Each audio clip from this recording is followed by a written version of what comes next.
Hi, I'm Chris Baelish from On the Red Carpet. Bruce and Helen, what do you like about coming to Comic-Con? Well, we're both virgins, you know. Well, we're not anymore. I was just ravished. I don't know about you. Were you ravished? Ravished. By Comic-Con. Oh, at least I'm a virgin no more. I had a bit of foreplay on the, beforehand, and then I got ravished. Is it the fans? Is that the number one reason you guys like to come? Is it what? The fans? That's obviously what it's all about, isn't it? I just went into the big room, because I had to see that. That's what it's all about, isn't it?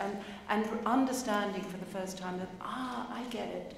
This is where, because we obviously travel in a bubble a lot of the time, don't we? We're either in rooms with guys like you or red carpets behind red things.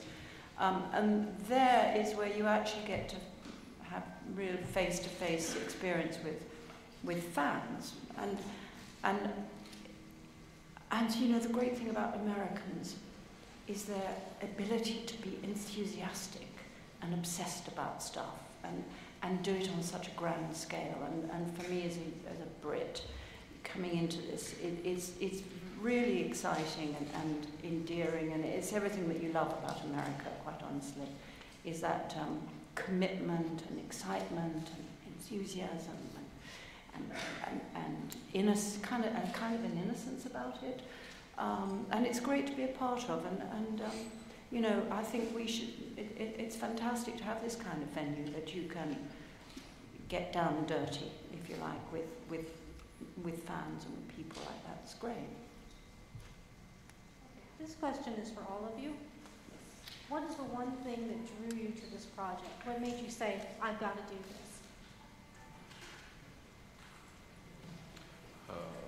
Well, for me, that's very difficult in the fact that it was actually, this was kind of a dream project in many ways. First off, the people involved. It is very, very rare that you get the opportunity to work on a project with so many extraordinarily talented people, and that for me was certainly a major draw card. And in addition to that, it would also have to be the way that this script was written. It's a character-driven film, and the characters were wonderfully written for me. I play a CIA hitman, ostensibly, but you also get to see this other side to him, that he has this family life that he's trying to balance out, and that's something quite rich and great territory to explore, and something that I certainly hadn't seen or played. So that's what it was for me. Bruce, you want to go next, or Helen? That I was talking with Lorenzo about this, I think 2 years before we started shooting, and there was never any way either you or I could ever have imagined the richness of what a film can be that has a huge cast of characters in it, when all those characters are played by actors you know and love, and I was already a fan of for a long time, and I was excited all the time. And what? Who's? Oh, and just excited, and it doesn't.